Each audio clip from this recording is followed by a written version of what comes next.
आप सभी का स्वागत है आज की इस वीडियो में, जिसमें हम अपने पेशेंट्स की ट्रांसफॉर्मेशन जर्नीज दिखाएंगे। तो ये हैं हमारे पहले पेशेंट जो अपने हेयर फॉल की समस्या से जूझ रहे थे। तो आइए जानते हैं इनकी ट्रांसफॉर्मेशन जर्नी उन्हीं की जुबानी। तो मैंने अपना यहाँ पे हेयर ट्रांसप्लांट जो है वो डिसाइड किया था काफ़ी जानकारी लेकर अलग अलग जगह पर, देहरादून में, हमारे यहाँ जयपुर राजस्थान में। उसके बाद मेरे को यहाँ पर समझाया गया कैसे कैसे क्या प्रोसेस रहेगा।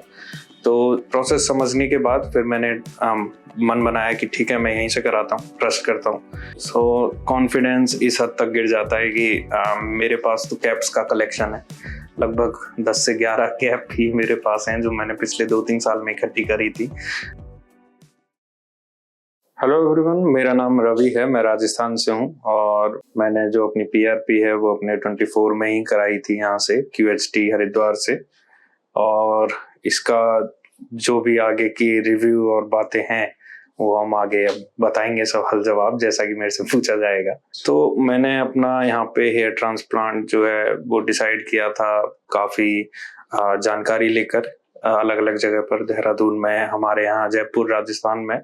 फिर काफ़ी जगह जब नॉलेज ली इस चीज़ की, तो स्टार्टिंग में तो डर सबको रहता है, फिर बट एक ट्रस्ट वाली बात होती है। तो क्योंकि मैंने देखा, फिर सबसे प्राइमरली मैं बताऊंगा तो मैंने राजपाल यादव की जो वीडियो देखी QHT हरिद्वार की, तो मेरा ट्रस्ट वहां से थोड़ा जगा कि मैंने कहा हाँ सही जगह है, यहाँ पर जाकर पहले जानकारी लेते हैं। फिर मैं यहाँ पर आया, मैंने कंसल्ट किया डॉक्टर से, तो उन्होंने मेरे को सब प्रोसीजर बताया कि ऐसे ऐसे होता है। मैं अपने हेयर फॉल जब से मेरा शुरू हुआ था उससे पहले से ही, हेयर ट्रांसप्लांट से पहले से ही मैं अपनी पीआरपी ले रहा था दिल्ली में एक जगह से। बट मैं देख रहा था कि पीआरपी से डायरेक्ट इतना मेरे को कोई इम्प्रूवमेंट नहीं हो रहा। फिर मैंने हेयर ट्रांसप्लांट का मन बनाया था, फिर मैंने यहाँ पर आकर कंसल्ट किया। उसके बाद मेरे को यहाँ पर समझाया गया कैसे कैसे क्या प्रोसेस रहेगा।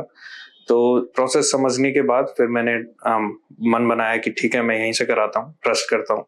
और 26 मई 2024 को मैंने अपना ट्रांसप्लांट किया था और आज है 25 जून 2025। तो लगभग जो है 13 महीने हो चुके हैं। सो दिस टाइम मेरी ये 7th पीआरपी कराने के लिए आया हूँ मैं 11 महीने में। तो अभी ये है कि जब आपका हेयर ट्रांसप्लांट होता है, जिस दिन आपका हेयर ट्रांसप्लांट बताते हैं कि डॉक्टर आपको करेंगे, उस दिन सबसे पहले प्रोसेस होता है कि आपके पहले हेड को शेव करा जाता है, जिससे बालों की जो लेंथ है वो बिल्कुल कम कर दें। और वहां पर स्लिट्स बनाए जाते हैं जहां पर बाल लगेंगे। तो अगर आपका ज्यादा एरिया है अगर हेयर ट्रांसप्लांट के लिए, तो उसमें 2 दिन लगते हैं मोस्टली। पहले दिन स्लिट बनाते हैं, दूसरे दिन ग्राफ्ट लगाते हैं। स्लिट मतलब आपकी जगह बनाते हैं सर में, कहाँ जहां पर बाल लगेंगे, और अगले दिन फिर वहां पर ग्राफ्ट आपके लगाते हैं। अगले दिन ही ग्राफ्ट निकालते हैं, हैंड टू हैंड लगाते हैं। इसीलिए उसका सक्सेस रेट यहाँ पर QHT में ज्यादा है। सो मैं यहाँ पर आया था उस दिन, फिर हेयर ट्रांसप्लांट हुआ, स्लिट्स बने, और हेयर ट्रांसप्लांट होने के बाद फिर मैं एक दिन हरिद्वार में ही रुका, फिर मैं अपने जो है घर चला गया। सो आपको इनिशियली जो है ध्यान रखना होता है सर्जरी के 7 से 10 दिन, तो सबसे ज्यादा ध्यान रखना होता है कि आपको हेड का मूवमेंट थोड़ा डाउन नहीं लेना, जिससे आपका ब्लड फ्लो हेड में अचानक से ज्यादा ना बढ़े। और आपको सर नहीं लगाना किसी भी चीज पर, रगड़ना नहीं है सर को, जैसे सोते टाइम हो जाता है कभी कभार। तो इन चीजों की केयर करनी होती है, और ये इतना सोचने वाली बात नहीं है, बिकॉज बहुत इजी हो जाता है। आप आजकल वो चल गए हैं जो बसों में हम ट्रेवल करते टाइम यूज करते हैं, नेक पिलो, उसको आप पहन के सो सकते हो बैठे बैठे चेयर पे। तो मैंने यही किया था पर्सनली, और तो उसमें कोई प्रॉब्लम नहीं आती थी हेड को स्ट्रेट रखने में। 7 दिन के बाद आपको फिर थोड़ा 10-15 दिन और कैप पहन के रखनी पड़ती है, सर्जिकल कैप, जिससे आपके मेनली डस्ट और धूप ना जाए डायरेक्ट जहां पर आपके हेयर ट्रांसप्लांट हुए हैं। तो जब ये प्रोसेस 21 दिन का मेनली होता है, इसके बाद आपको लगभग जब 1 महीना पूरा हो जाता है, वैसे इसी दौरान आपको कुछ चीजें बताई जाती हैं कि आपको जो है हेड स्प्रे करते रहना है, और जो भी दवाई खाने को दी जा रही है स्वेलिंग को रोकने के लिए, और ये सब चीजें आपको समझा दी जाती हैं ऑन टाइम टू टाइम। और आपको जो है 24/7 कांटेक्ट भी दिया जाता है। अगर आपको कोई परेशानी हो रही है, दिक्कत हो रही है, तो आप वहां से उनसे पता कर सकते हैं। उसके बाद जब आपका 1 मंथ हो जाता है तो मेरे को फिर पीआरपी के लिए और यहाँ पर कंसल्ट करने के लिए दोबारा बुलाया गया था। फिर मैं आया तब मेरा देखा गया कि जो एरिया है वो सही है कि नहीं। उसके बाद उसमें पीआरपी की गई।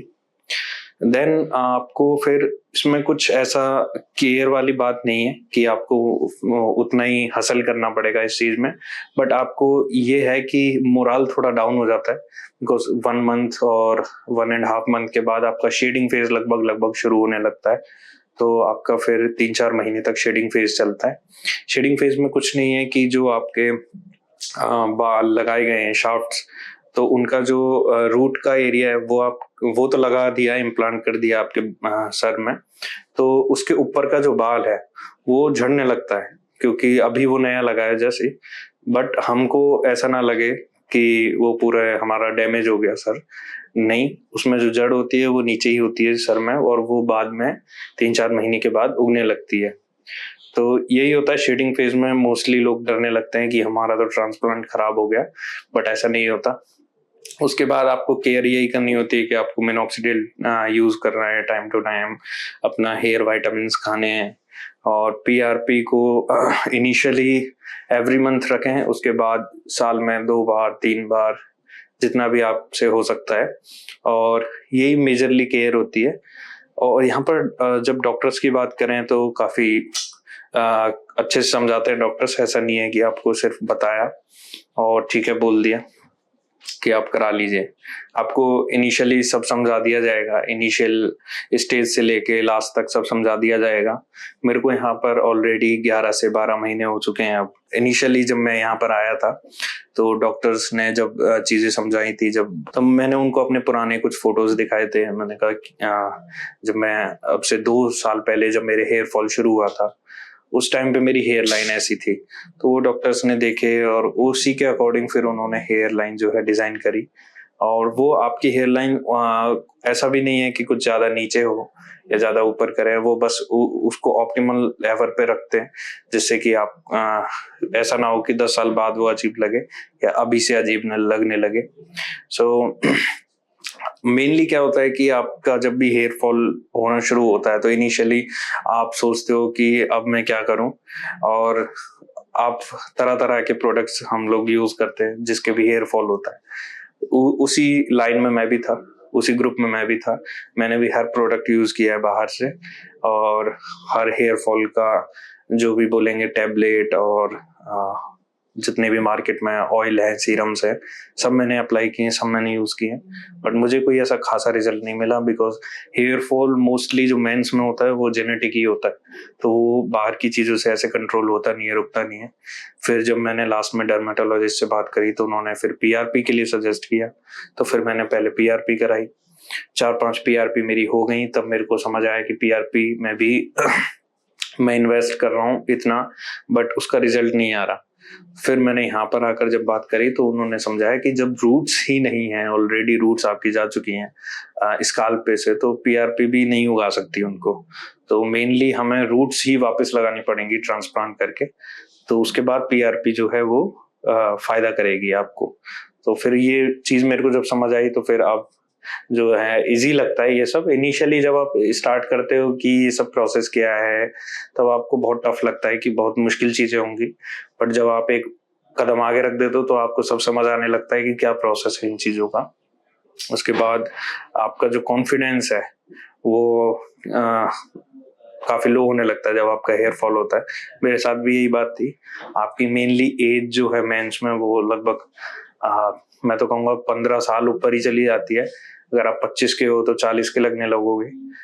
लेकिन जैसे ही आपकी हेयर लाइन दोबारा मेंटेन की जाती है, हेयर दोबारा लगाए जाते हैं और आपकी हेयर ग्रोथ को आप जो है इम्प्रूव करते हो, मेंटेन करते हो आगे चल के, तो वो फिर दोबारा कॉन्फिडेंस आपका वापस आ जाता है। कॉन्फिडेंस इस हद तक गिर जाता है कि मेरे पास तो कैप्स का कलेक्शन है। लगभग 10 से 11 कैप ही मेरे पास हैं जो मैंने पिछले 2-3 साल में इकट्ठी करी थी, क्योंकि मैं हमेशा कैप्स ही पहनता था। मेरे को खुद ही पसंद नहीं था कि मैं मिरर के आगे जाऊं और जो है देखूं अपने फेस को, बिकॉज वो अजीब लगने लगता है, स्पेशली जब आप यंग एज में होते हैं तो आपको काफी अजीब लगता है वो। तो फिर अब ये है कि अब आप देख सकते हो काफी, बस ये है कि ये थोड़े हेलमेट से ऐसे हो गए, बाकी इनको मैं मेंटेन करके रखूं तो काफी अच्छी लगती है हेयर स्टाइल, आपका कॉन्फिडेंस अंदर से जाता है। आप तो जैसा कि आप फोटोज में देख पा रहे होंगे, मेरी जो हेयर लाइन थी वो काफी पीछे रिसीड कर गई थी, और अभी जो है वो हेयर लाइन डॉक्टर ने जो बनाई है वो काफी अच्छी है। और मेरा तो ये मानना था कि साइड में भी जो है टेम्पल्स इम्प्रूव किए जाएं, बट एज डॉक्टर सजेस्टेड कि नहीं, वो आगे जाकर अच्छे नहीं लगेंगे। जैसे कि मेरी एज अगले 5 साल में बढ़ेगी, मैं अपने 30s में आऊंगा, तो क्योंकि नेचुरली भी थोड़े पीछे जाने चाहिए मेल्स के जो बाल होते हैं, तो वो अजीब ही लगेंगे फिर बिल्कुल। तो उस रिगार्डिंग सिर्फ मेरी हेयर लाइन पे काम किया गया था और काफी अच्छा इम्प्रूवमेंट है। आप दोनों फोटोज को कंपेयर कर सकते हैं। सो यहाँ पर जो भी मेरा अभी तक का एक्सपीरियंस रहा है, मैं सजेस्ट करूंगा कि अगर आपके पास कोई कंफ्यूजन है तो पहले आप यहाँ आकर कंसल्ट कीजिए, उसके बाद आपका अपने आप मन हो जाएगा कि ठीक है, मेरे को सब क्लेरिफाई यहाँ पे किया गया है, मेरे सारे डाउट जो हैं वो यहाँ पर समझाए गए हैं, तो क्यों ना मैं यहीं पर अपनी जो है आगे की जर्नी इनिशिएट करूं हेयर ट्रांसप्लांट की।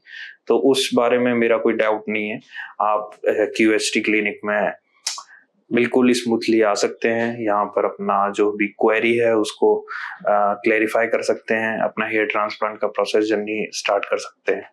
और इस मामले में मैं अगर बोलूँ तो मैं तो रेटिंग 5 आउट ऑफ 5 दूंगा, जो भी यहाँ पर मेरे को ट्रीट किया गया है, क्योंकि मेरे को आज तक ये नहीं लगा कि हर बार मैं जा रहा हूँ तो मेरा एक बार हेयर ट्रांसप्लांट हो गया तो मुझे अलग तरीके से ट्रीट किया जा रहा हो कि ठीक है, हमने हेयर ट्रांसप्लांट तो कर ही दिया। मैं जितनी बार आता हूँ उतनी बार मेरे को उसी तरीके से वेल ट्रीट किया जाता है, PRP के लिए हो, चाहे मेडिसिन के लिए हो, चाहे नॉर्मली कंसल्ट करने के लिए हो कि मुझे आगे बालों में क्या करना है।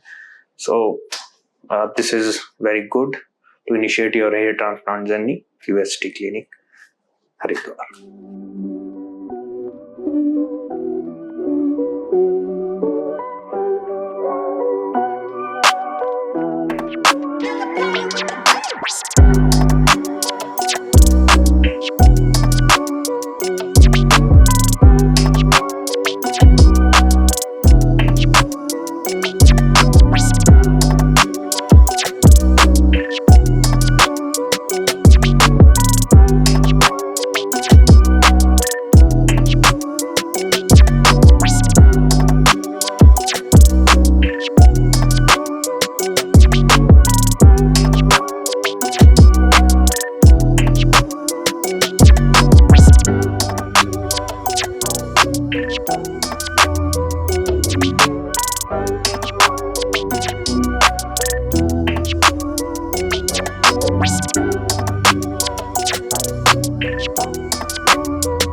अभी आपने पिछले पेशेंट की ट्रांसफॉर्मेशन जर्नी देखी, अब मिलते हैं हमारे अगले पेशेंट जेम्स कुरियन से, जो अपने हेयर फॉल से जूझ रहे थे। आइए जानते हैं इनकी जर्नी, इनकी अपनी जुबानी। इवेंचुअली मतलब कॉन्फिडेंस लूज होता है स्टार्टिंग में, बट इतना भी नहीं होता। मतलब लास्ट में there is a point where you accept your balding, तो मेरा वो एक्सेप्टेंस है।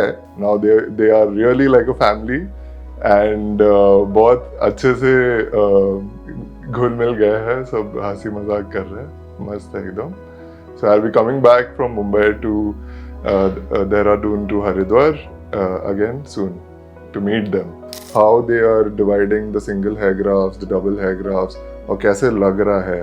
पहले इधर लगाते हैं और फिर अंदर भी बीच बीच में लगाते हैं. So in short, they are excellent at their job and they know what they are doing. Don't worry, everyone over here is very skilled enough to operate on you.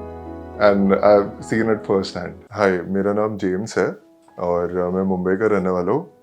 As 34 है और baldness it's been a while, मतलब college के time से baldness हो रहा है और धीरे धीरे प्रोग्रेस हो रहा है. रिसीडिंग हेयरलाइन पहले से था एंड इट वाज हेरिडिटरी, मतलब मेरे ग्रैंडफादर को था और इवेंचुअली अभी ऐसे स्टेज पे हूँ कि मतलब I am 34. So I can still, I mean, as you can see, I can probably still have a hair transplant done at this point. So that's why I'm here in QST. I mean, जब भी like everyone who is losing hair goes through all this phase के they try different medicines, they try different oils, etc., etc. I've done the same thing. And eventually I've ended up coming here because I've heard a lot of good things about QST और उनका result भी काफ़ी अच्छा है. तो that's the reason why I'm here. And this is, I think, a post-operation video. So I mean, I'm very curious to know कि आगे क्या होगा. Eventually मतलब confidence lose होता है starting में, but इतना भी नहीं होता. मतलब last में there is a point where you accept your balding. तो मेरा वो acceptance है, but I still have a good donor area and I can still go for an operation right now. तो I'm opting for this. So that's the reason why I'm here at QST. मेरा hair baldness started from receding hairline and eventually crown area में भी balding start हो गया. So as you can see, I'm grade 7, 6 to 7. And अभी फिलहाल hair thinning भी हो रहा है यहाँ पे. This is the condition of my scalp right now. तो QST टीम ने मुझे बहुत इजीली, मतलब the whole process was amazing, बहुत ही स्मूथ था और I just had to text QST and they reached out to me regarding any doubts that I had. और डाउट्स तो क्लियर किया ही. The whole conversation was very smooth till the point of booking a hotel, coming here from Mumbai, coming here, it was very easy. The whole process was very smooth. So regarding all the medicines, all the doubts that I had, it was answered by the QST team. Or for stay, for coming here, everything was arranged by QST whenever I had a doubt. QST तो मैंने YouTube वगैरह, even I research about QST technique. YouTube पे तो मैंने results देखा ही, उनका काफ़ी अच्छा रिजल्ट था. बट फिर I started looking out for the bad things of QST because I wanted to know कि इतना परफेक्ट, मतलब इतना परफेक्टली सबके बारे में कोई क्लिनिक के बारे में कैसे लिखा है. So I did not actually find anything wrong. किसी भी पेशेंट ने, प्रायर पेशेंट ने कुछ भी ऐसा लिखा नहीं है. So that was one assurity why I came here. And apart from assurity I was like once I came here और फिर मुझे फोटोज जो मैंने सेंड किए थे उसके हिसाब से मुझे बताया गया कि 5500 ग्राफ्ट लगेंगे, which was quite good enough for the condition of balding I am in. अभी यहाँ पे आने के बाद the vibe is really nice. The people over here are very good, बहुत kind-hearted है and very very neat and clean clinic. And अभी एक एक प्रोसीजर फॉलो कर रहा है, टेस्टिंग हो रहा है. मेरा प्रायर मेडिसिन है जो मैं खा रहा हूँ स्किन एलर्जी के लिए, तो उसके लिए भी थोड़े अलग अलग टेस्ट होते हैं, वो सब कर रहे हैं. And then eventually I'll be leading to the hair transplant. So अभी I'll be going ahead with the surgery यहाँ पे, and I'm pretty excited. Let's see how it goes. थोड़ा nervousness भी है, but excitement ज़्यादा है. So let's see. I'll be expecting and seeing you guys after this तो अभी blood samples दिए गए हैं और मेरे photo sessions pre operation photo session हो गया है अभी and I will B meeting the doctor now. आगे क्या प्रोसेस है और मेरे जो भी डाउट्स है वो अभी आगे डॉक्टर से क्लियर होंगे। मैं आपको मेरे पूरे ट्रांसप्लांट का जो एक्सपीरियंस था वो मैं आपके साथ बाद में शेयर करूँगा। मिलते हैं सर्जरी के बाद।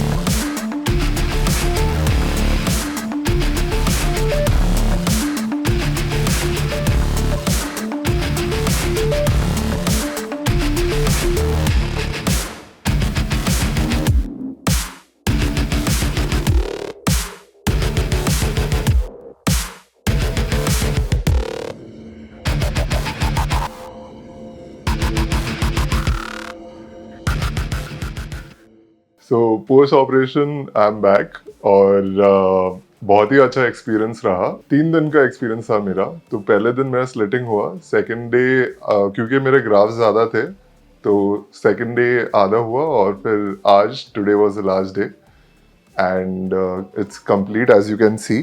The whole process was very smooth from everyone helped and who actually operated on my scalp. They were amazing. They were so caring. Whenever I had any problem, कुछ भी था, मैं उनको एकदम freely बोल रहा था and they gave me a break. So initially थोड़ा जब भी anesthesia देते हैं तभी pricking होता है, नहीं तो फिर नहीं होता और फिर एकदम smoothly जाता है और फिर थोड़ा बहुत जो बाद में अगर pricking होता भी है, if the anesthesia goes down, it is bearable. So don't worry about pain. Pain is a part of the process for a better outcome in the future. Abhi I'm super excited to see where and how the results are going to come out. और देखते हैं अभी आगे और क्या next steps है and very excited. अभी मेरा नेक्स्ट 45 डेज के बाद मेरा नेक्स्ट PRP है एंड तभी मैं सबसे मिलूँगा। Now they are really like a family and बहुत अच्छे से घुल मिल गए हैं, सब हंसी मजाक कर रहे हैं, मस्त है एकदम। So I will be coming back from Mumbai to Dehradun to Haridwar again soon to meet them. तो मेरे 5500 ग्राफ्स लगे हैं। सो इनिशियली मेरे बैक ऑफ द हेड से डोनर एरिया से निकाले गए थे बट देन थोड़े कम होने की वजह से बियर्ड एरिया से भी निकाला एंड उसके बाद there was like it was very smooth, मतलब कुछ प्रॉब्लम नहीं था। Doctor was on point whenever anything urgently was required, उन्होंने किया आके। They are always looking out for the best for you, जैसे आपके लिए आपके लिए अच्छा हो। तो मेरा expectation with QST was in terms of the work, as you can see the hairline, single hair graft, double hair graft, triple hair grafts. So ये बहुत सारे जगहों पे सही तरीके से नहीं लगाते हैं। QST का रिजल्ट मैंने वही देखा कि बहुत ही क्लीन, प्रॉपर और सिस्टमैटिक तरीके से सबका ऐसी ट्रीटमेंट होता है। So that's the reason why I chose QST in the first place and I got the same output also. अभी मैं जब भी खुद ही करा रहा हूँ तो मुझे पता चल रहा है कि for how they are dividing the single hair grafts, the double hair grafts और कैसे लग रहा है। पहले इधर लगाते हैं और फिर अंदर भी बीच बीच में लगाते हैं। So in short they are excellent at their job and they know what they are doing. Everyone over here is very skilled enough to operate on you and I've seen it firsthand. So जो भी hair fall से face कर रहे हैं, don't let your confidence go down. Do consult with QST और यहाँ पे आके एक बार मिलिए, डॉक्टर से बात कीजिए, सबसे मिलिए and I'm pretty sure you will choose the right option for you. You will, whatever is your doubt, they will help you out with it. And I mean QST is of course doing a very good job, तो आप मतलब choose करेंगे। Thank you QST। अभी मैं जल्दी मिलूंगा आप लोग से अपने 45 डेज के PRP सेशन के टाइम पे।